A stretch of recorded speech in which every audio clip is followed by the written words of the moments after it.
আসসালামু আলাইকুম, কেমন আছেন সবাই? আশা করি সবাই ভালো আছেন। আজকে একটা বার ফোনের সিপিইউ রিবল কাজ করব। কাজটা আসলে সাকসেস হয় নাই। সিপিইউটা নষ্ট, ওয়াটার ড্যামেজ সম্ভবত মোবাইলটা।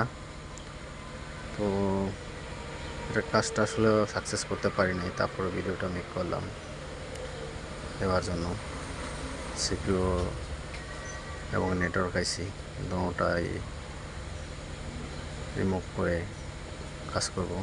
ফোনটা ফুল শর্ট, তো সিপিইউ রিমুভ করাতে শর্টটা চলে যায়, আবার সিপিইউ রিবল করে লাগানোর পরও আবার শর্ট আসে।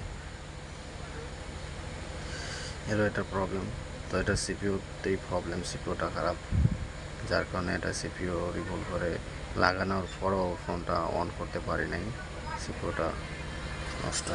তো এটা সিপিইউ চেঞ্জ করতে হবে। পরবর্তী ভিডিওতে ইনশাল্লাহ সিপিইউ চেঞ্জ করে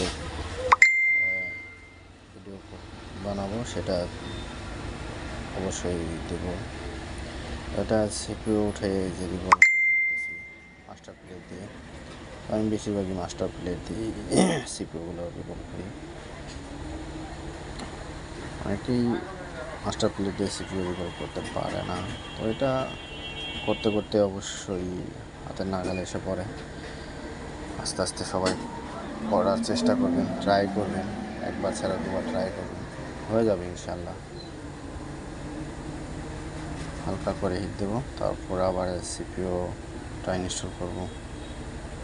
সিপিইউটা ইনস্টল করলাম, হালকা করে হিট দিতে হবে। তা হিট দেওয়ার সময় উপরে আলতো করে হালকা পেস্ট দিয়ে নেবো, যেন সিপিইউটা নষ্ট না হয়ে যায়।